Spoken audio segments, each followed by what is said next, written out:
Well, thank you all for joining us today on the Beating the Odds podcast. We're joined today by Shai Mauth, and he is the owner of the Poké Shack in Illinois. What city are you in, Shai?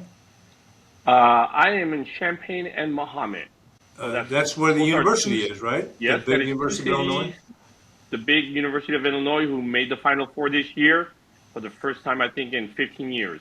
Yeah, you're a basketball school now. So Yes, we are. I'm a football guy, so there you have it. Anyway, so you've got a Poké Shack. You've got two locations in Illinois, and we're very, very happy that you joined us here on Beating the Odds. And you know, it got to start out. It's all about entrepreneurship and success. Can you tell us about where you were born, where you were brought up? Was anybody in your family an entrepreneur? Yes, actually, I have a very long history and background. I was born in Malaysia, immigrated to France shortly after, spent the first 10 years of my life in France, where my parents owned and operated retail businesses. We later then migrated to the US, to California, that is, 1987. I was about 11 years old at that time. And shortly after then, my parents got back into the retail business and they purchased a donut shop. So I kind of grew up around helping my parents with their mom and pop donut shop. They later on ventured out to a couple other businesses. Naturally, they didn't want me to go into that line of work. But as an adult, I was going through community college, was looking around and somehow decided to open up a coffee shop. That was my first business. And then it just kind of snowballed into couple of different concepts. And then around 2007, I actually decided to stop. And I've always been curious in working in a cubicle. So then a friend of mine got me involved in the mortgage industry. But that was short-lived because in 2008, we had a recession. Oh, man. So that brought me back to getting into the food business. And then my mother, who had relocated to Central Illinois, where I had helped facilitate the move to get her started with a little sushi gig for supermarkets. She soon later on spotted a vacant spot, told me to come out and open a restaurant. And I was unfamiliar with the Midwest. I did see a lack of diversity.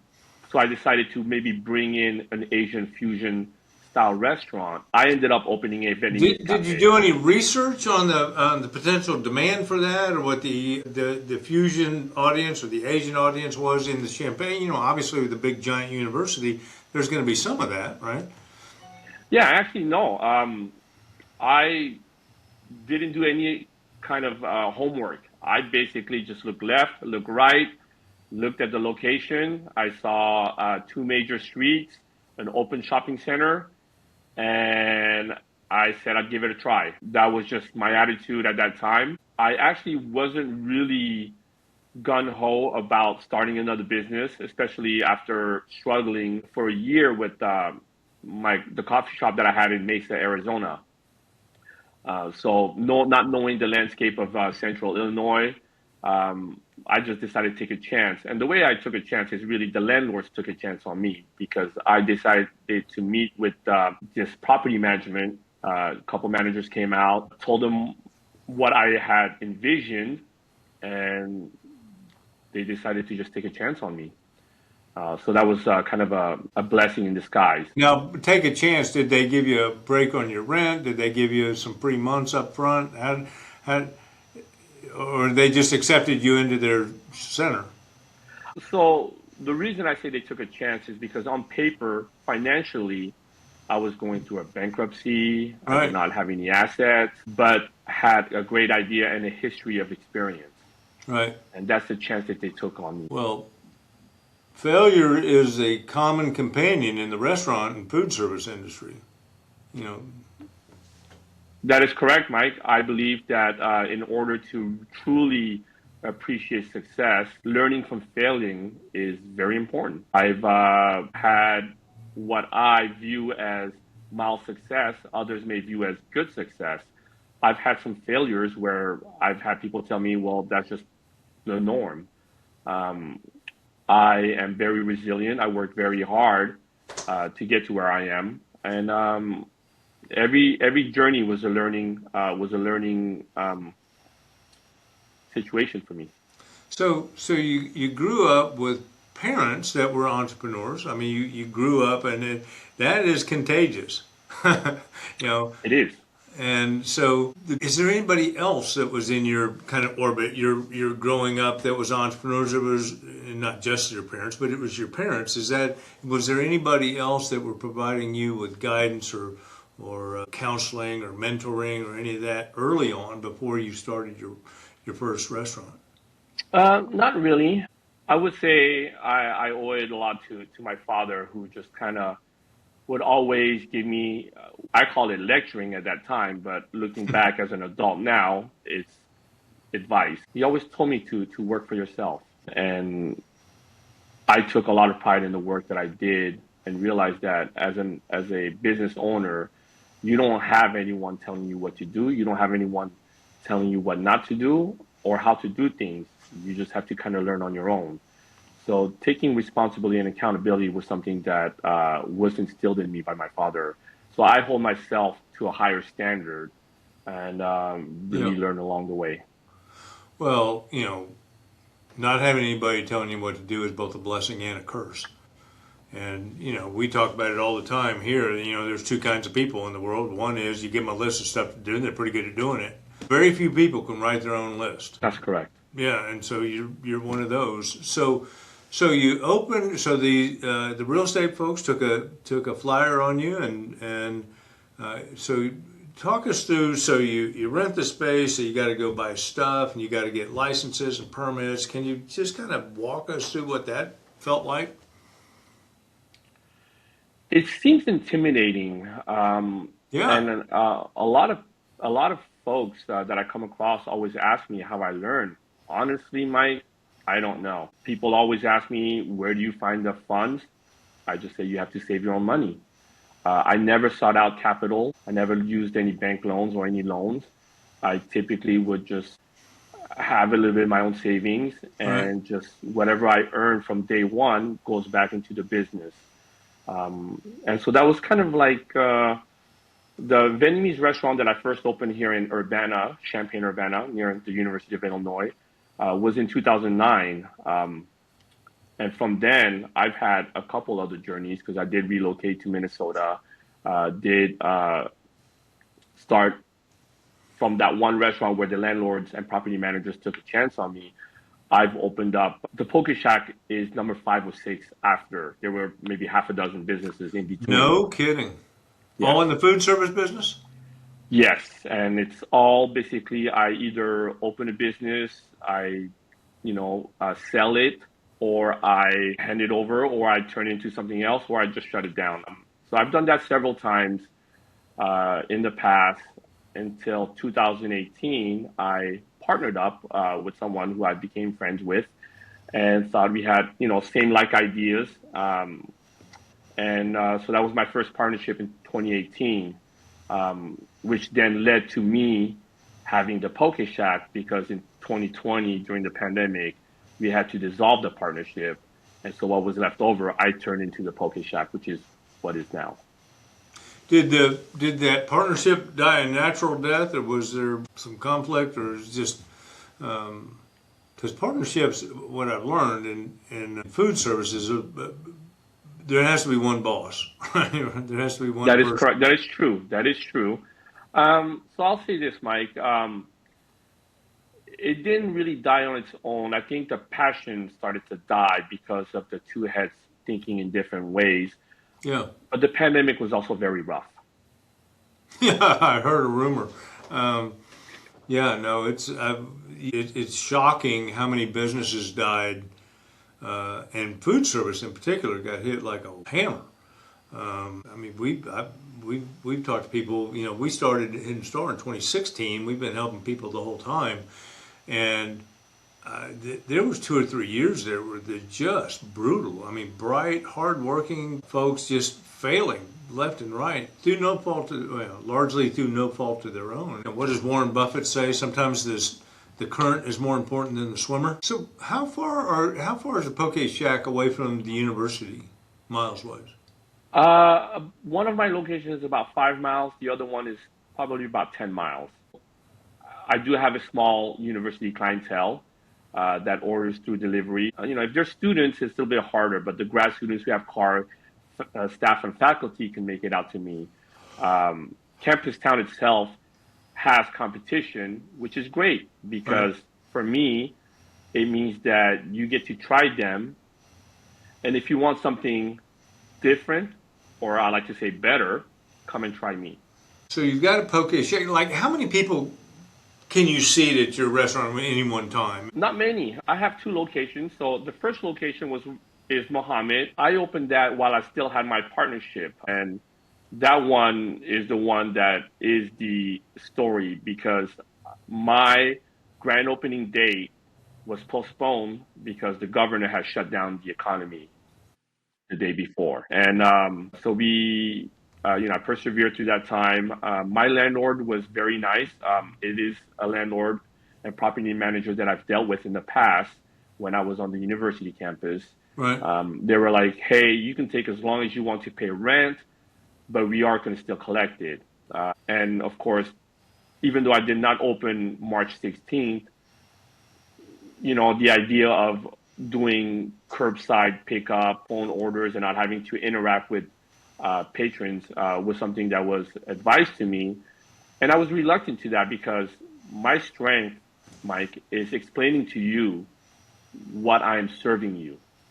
So a lot of times I would love to have you stand in front of me so I can give you samples. And yes, and it is tough. The one thing that so I decided a month later, April 20th, my wife started working from home, my kid was home. I decided, hey, let me give it a try, open for lunch, and just go and see what if I can make something happen. In the town of Mohammed, there's a small school district, and all of the teachers had to teach via the classroom through Zoom, but they still had to come in person. So Right. they needed lunch, and they were quickly patronizing my place as the new spot in town, and it was great. It was very supportive.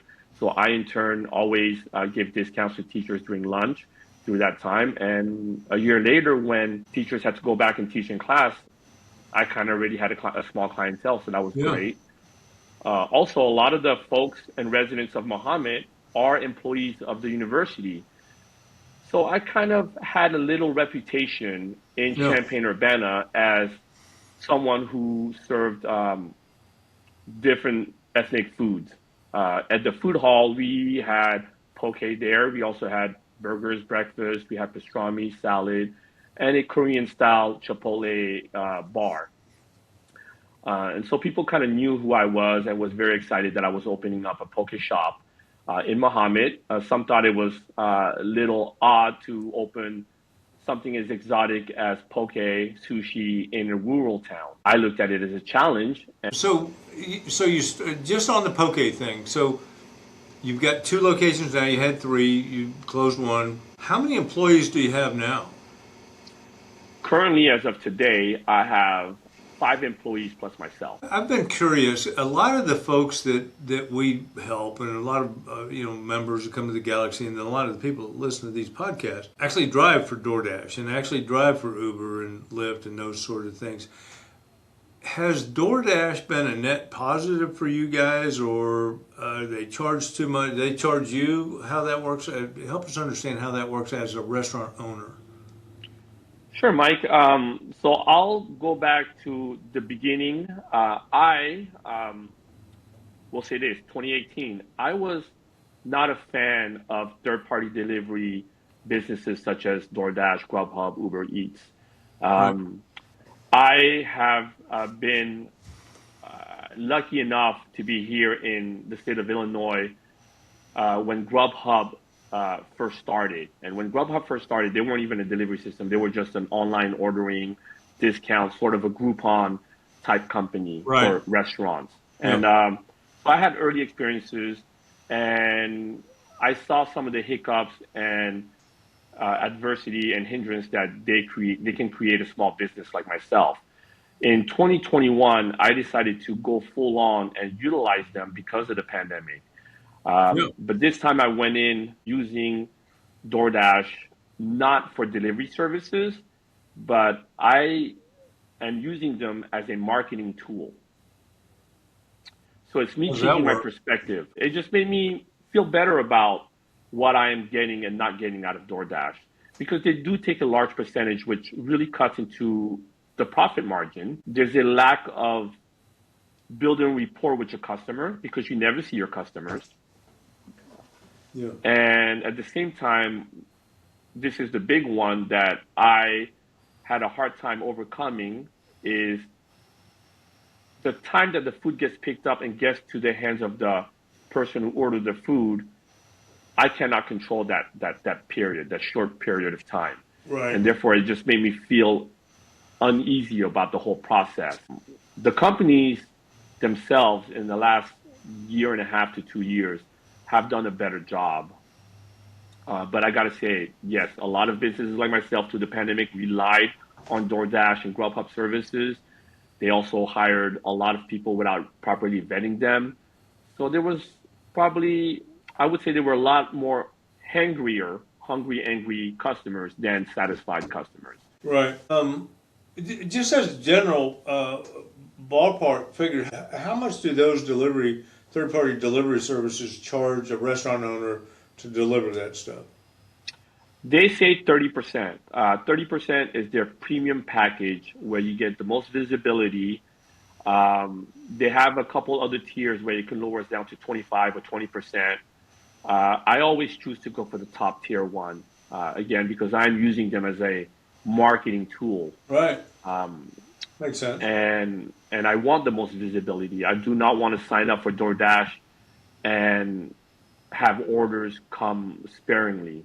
So when I decide to sign up with DoorDash, I had a number to where an X number of deliveries need to happen for it to, to train my staff how to process each orders, package them, and hand them out to the delivery drivers.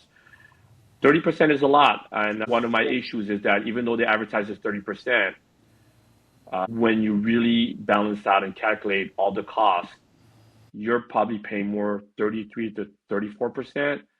And your customers are also paying way more to get your food. And so it's something that it never sat easy with me. Well, people standing between you and your customer is really great. So you opened the one in Champaign-Urbana first, or the other one first? So the first Poké Shack was opened in Muhammad. Right. The second one started in Champaign in 2021, in February of 2021, because January of 2021, after the second shutdown, I sat down with my partner to start talking about splitting our business up. Right. The second Poké Shack location was a poke shop called King Kuma that was an extension of the food hall that my partner and I built together. Right. The food hall served us as a incubator space. We were trying different concepts around the town. Also, just the concept of food hall was great to have one centralized place where people can come in and eat various different styles of food and congregate in one large location. Poke was very trendy. Yeah.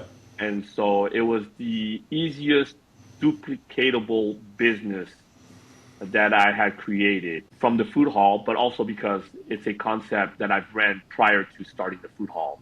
Yeah. And From, so from the day you started to the day you were profitable, how long did that take? that is a hard one. I've never been good at bookkeeping. I'm getting better now after a couple decades, Mike. I just know that if I got my bills paid and I can feed myself and I can pay all of my business bills, then I'm okay. That was always the most important thing. You'd be shocked, absolutely shocked, at how many entrepreneurs say the exact same thing. Pay all the bills, and if there's cash, I'm good. If there's cash left, I'm good. And I'm 100% sure all the accounting programs at these universities would just faint dead away by that. But the truth is Cash is the oxygen of small business, well, large business. Cash is king, and it's fascinating. There's a lot of people out there that are profitable as heck, and have no idea why or how. They just happen to buy it at one, and they happen to price it correctly and deliver it correctly, and it's been fascinating to meet so many people that have had success that say about the same thing you do, which is not exactly sure on the bookkeeping side, but we serve damn good food and all that kind of stuff. So, and now you have, between two locations, you get six employees plus you, or 5 plus you? 5 plus me. That's awesome. That's awesome. In this whole journey from, hey, I'm going to open a business to today, what's the hardest part been? What has been the thing you're like, man, I don't know that this is worth it? What was the worst thing you came across that you thought about quitting? I got to say staffing. Yeah. Naturally, I'm built in a sense where if I see a line out my door, I will not close my business until everyone is served. And that's just an attitude that I have. And so when you become a popular establishment and Yep. people do line up, you have to hire staff. Staff gets excited about things, whether they are a good team member or not. You really don't know until you go through the trenches. Right. And I've had staff that were great whenever you have a normal business day, but let's say it's Mother's Day weekend, and all of a sudden you have twice the foot traffic. Some people react differently, and this is when I feel business make a break. I always put myself in the consumer's shoes when I run a business. Right. I want to think what they're thinking about how I'm serving them, about my business.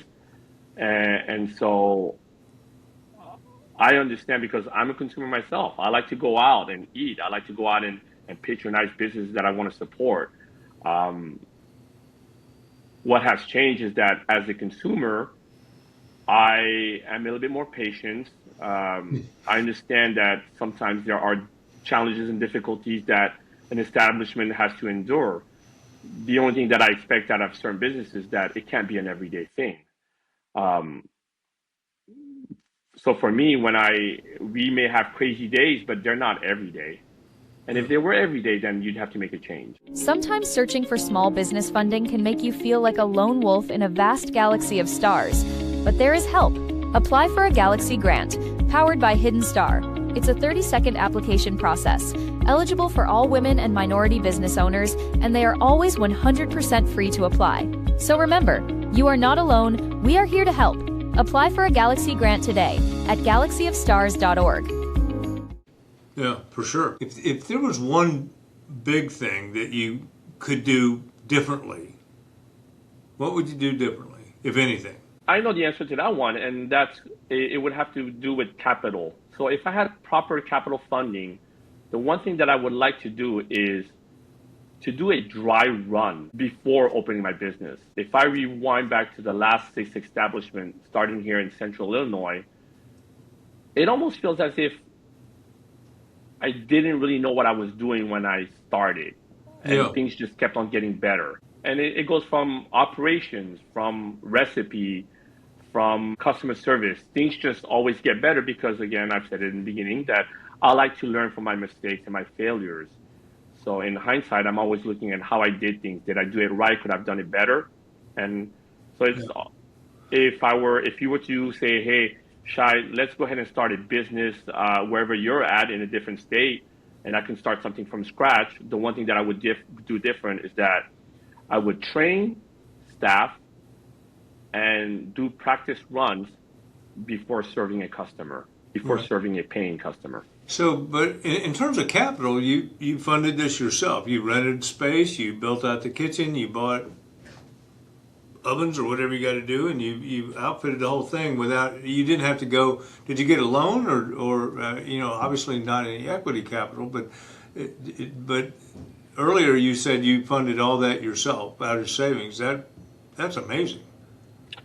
Yes, I mean, if there's any loan, it's probably borrowing from a friend or family with a promise to pay back, and you know always make sure that you do so. So yes, I do find the funds and all that. The one thing that I never allocated funds for is for training, hiring, Yeah. training, and staff. So that's the one thing that I've actually never really done properly. I like to train people on the fly, have them shadow Right. me to see if they have an understanding, and then you know give little tryouts. But I have seen bigger businesses or franchises that before opening, they're training, they're making dry runs, they're Yeah. teaching and you know and training people staff on the job before opening. My father had a thesis that everybody should have to work in food service at some point in their life just so they can experience what jerks people can be. Mike, let me say this. I say to my customers when we talk about hiring high school students, I feel that high school seniors should have a mandatory elective to do a fast food job. There were ROP programs when I went to high school, regional occupational programs, but I think if you made it mandatory, yes, not only would you respect and understand what it's like to work in service, and then you might also become a better customer. Yeah, go into the military or work in food service. Do one of those two things. You know, you were born in Indonesia. By the way, my son lived in Bali for a couple years and loved it over there. What's not to love? And then you moved to France, and then you moved here. Have there been any barriers, obstacles to being a minority entrepreneur in America? Or it sounds like you've done just great. No, there are definitely challenges, and those challenges are what led to the DNA of my identity. Certainly, I wanted to represent what I look like. Right. Moving around so much, my parents are Cambodian. Again, I was born in Malaysia. I've never been to Cambodia. I don't speak Cambodian. Neither do I. And so I always felt out of place when we immigrated to California, Southern California. In high school, people looked at me weird. I had a thick French accent, but looked Asian, and so people were confused all the time. And so, even being accepted by different peer groups was a challenge. Yeah. I've always felt like an outcast, and so even in representing the food that you want to serve, I had to find an identity. The first was, you know, to do Asian fusion, and then I decided to do the Vietnamese restaurant for the fact that I wanted to introduce to the masses what I like to eat as a young adult. And those were banh mi sandwiches, eating pho, the Vietnamese noodle soup, and bubble tea. These are the things that I saw were missing in Champaign-Urbana when I decided to open that Vietnamese restaurant. Now, that was in 2009. Right. I first learned, now, you know, I'm representing Hawaiian food and poke. I lived in Hawaii from 2000 to 2002, and that's when I learned to make poke. I was out there actually working as a sushi chef and doing sushi rolls. And so when I left Hawaii, I just had this whole menu in my head of what I like to eat, and I'm always seeking it out. And when I saw that Vietnamese food and other cuisines that I've delved into was, you know, not getting saturated, but they're out there, I decided, hey, let me do something different. And so I started selling poke, and concurrently at the same time, in 2013, poke was becoming very trendy in California and on the East Coast. Yeah. And so my friend who came to visit me and decided to develop a food hall, we decided to jump on that train of serving poke. I definitely felt that it was a trendy food that is here to stay, because some trends come and go. Yeah, so I guarantee you there are a whole lot of folks going to listen to this who don't have a clear understanding what poke restaurants serve, what poke pudding in 50 words or less. What is it? Poke is a Hawaiian dish. It's a Hawaiian concoction that consists of cut up raw fish, seasoned with alea salt, which is the Hawaiian pink salt, for preservation, sesame oil, some sweet onions, and scallions. You can throw other things such as ogo seaweed or soy sauce. They like to call it shoyu in Hawaii. Essentially, that's what poke is. And there are different variations using salmon, using a yellowtail fish, and other things such as taco octopus. Of course, now that it's been popularized, there are other options. Like I served a cooked boiled shrimp.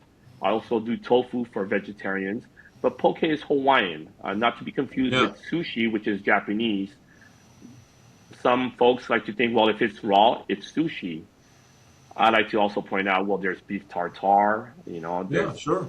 There are other dishes that may not be cooked, but it's not necessarily sushi. Is poke generally served kind of bowl style? It is today, but if you go back a couple of decades when I lived in Hawaii, poke bowls did not exist. Right. The way you would get poke is you get a tub of it from the seafood department or a fish market. Wow. And you eat it as an appetizer. You just snack on it. Is there any one thing in your journey that you're particularly proud of, or just it's perfectly fine to just be, and you should be pretty damn proud of everything, but is there one thing that stands out that you did or that happened that you're like, okay, that was cool? Yeah, I won't say with poke, and it happens. I mean, it feels good when people tell me that I've had the best poke ever, or my poke is even better than when they visited Hawaii themselves. But some of the stories that I remember is when I first opened the Vietnamese restaurant serving pho here in the Midwest, because I've got a chance to see kids who came in with their parents when they were little, 5, 6 years old, and they've now graduated and gone off to college. Yeah. And if they ever come back to town to visit their parents, they'll stop, and they know that I have the poke shop. They'll come by, which has happened a few years back, where a kid who went off to college came back and just remembers having the best pho and was excited to try my poke, and always think that I've done the best food ever. But just giving someone their first experience and having them remember it, I hold that close to my heart, because I think that I've done my job. If you had it to do all over again, would you go into food again? That is an interesting question, Mike, because I think through my life and through my 25-year career in being in the small food and beverage industry, I've had different answers. Today, I like to tell you that I do like what I'm doing. I like my job. I like my work. I still like to say that I'm not a chef by trade. I'm more of a businessman. But my calling was basically introducing food to people who don't have a chance to have it or try it. Like, I'll ask you this, Mike. Where are you from? Where are you at now? I am in Austin, Texas. Austin, Texas. So a lot of times, if you were to walk into my shop and I do not recognize you, Mike, I would ask you if you've been here before. If you have not, I ask if you're local, because sometimes there are people that travel, or I ask you where you're from. A lot of people that do work for the university are transplants, so I ask them where they're from. I always have something that I can find in common and relate to. Yeah. I've never been to Austin, but I've been to Dallas, last year for the first time, and really enjoyed it. So just talking to you, knowing about you, asking if you like raw fish, if you like sushi, then I'll start to give you. And that's what I like. That interaction is why I am in the job that I'm doing. Yeah. So it turns out that there's a poke shop very near my house. And I went in there, I don't know, they've been there 2 or 3 years. I like to support local businesses and all that kind of stuff. And I've been in there, and it was confusing, and there wasn't anybody in there that did that, right? They're just like, and they didn't give me any help on how to order any of that stuff. But it turned out it's pretty dang good food. Let me ask you this: a lot of people who are successful like you say, "Man, I just got lucky with this," and yes, I work hard. Yes, I do all that. But man, I got lucky right here. Or look, if you has luck played a material part in your success? No, I wish it did.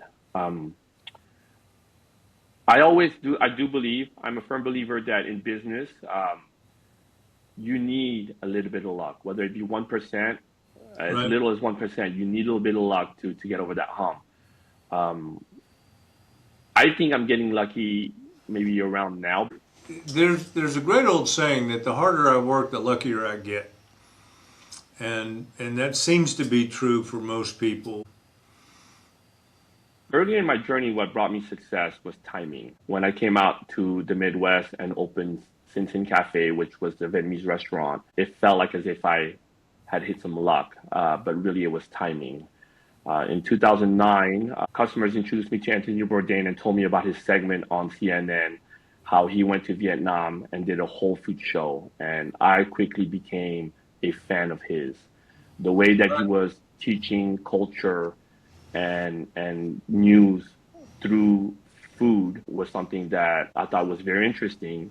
And so, for that same fashion, when people ask me where did pho originate from, or for example, poke, if you want to ask me questions about poke, I will always tell you where it came from, the history behind it, and what it represented, what it means to the Hawaiian culture. I'm Right. not here just to make money off of serving poke. And that is what I hold high in my heart and is very important to me, is to not appropriate someone else's culture. I am not Hawaiian by blood. I did live there for a short time.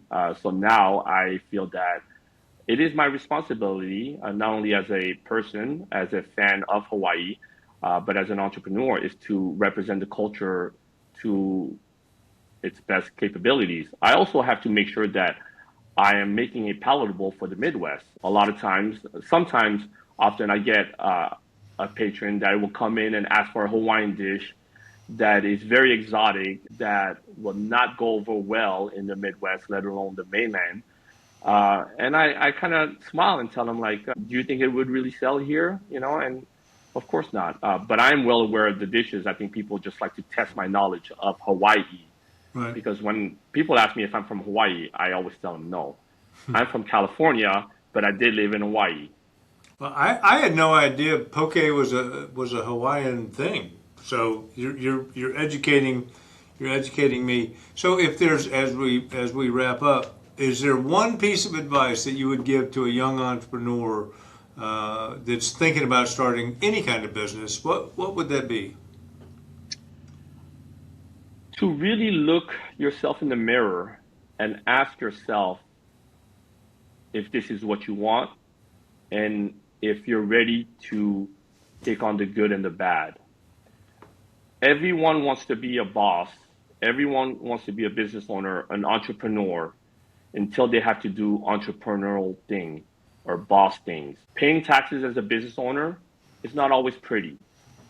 You know, having to be a boss, a manager, fire someone, handle certain customer situation is never pleasant, you know. And then dealing with the entrepreneur side, the biggest challenge as of late, and it's still ongoing, is chain and supply demand, cost of the goods going up. So it's very tough, and it is a gamble. So to anyone who wants to do it, I encourage them. I am a champion of anyone who wants to control their fate. Now, I still like to say that my customers are my bosses, because, you know, without them, I wouldn't be here. Yeah, But at the that's same right. time, I'm not here to listen to every customer who's going to tell me every suggestions that they have, because you do get a lot of that. But yeah, to anyone, don't be afraid of the naysayers. I've had a lot of that. Uh, you know, I've been told in the past, if you don't have good credit, you shouldn't be starting a business. Well, you proved that wrong for sure. Well, you know, the reason that I got out of the mortgage industry is because everyone's home was upside down, the market was down. So people's credit weren't looking good. Mine was not looking good, but hey, these Desco group out of Missouri decided to just Yeah. give me a give me a lease agreement, and I found my calling thanks to them and the So people of Urbana. So we've got a bunch of folks in our orbit that live near you. So can you take a minute and give the address where you are and how they can get a hold of you and a website and all that kind of stuff? Sure. So I'm in Mohammed, and if you look for the Poké Shack, it's a small town. I'm there. That is at 804 Eastwood Drive in Mohammed, Illinois. And my other location is in Champaign, Illinois, in the southwest area. That is 3401 Field South Drive, Champaign, Illinois. Online, you can find me on Facebook and Instagram. I am not very active, but there's some information there where you can find me. And I have a website where you can look at my menu. It's called orderfromtheshack.com. That's awesome. That is awesome. Well, listen, Shai, it's been great getting to know you and great hearing your story. And the way this thing works is stories like yours are inspirational for a whole lot of folks. And so we thank you very much for carving out the time to share with them because, I think America is just better the more small businesses there are and risk takers that go out there and do it like you and make it happen. So thank you very, very much for joining us. Thank you, Mike. And if I can add one last thing to what you just said, I learned in college that small businesses are the backbone of America. Yeah, for sure. For sure. Well. Anyway, well, good. Well, Shai, again, great to meet you. Thanks for joining us, and we'll put all this out there, and hopefully people will come get a poke bowl at the shack. Likewise, and I hope you keep enjoying the poke near you, and you guys have a great day. All right. Thank you, Shai.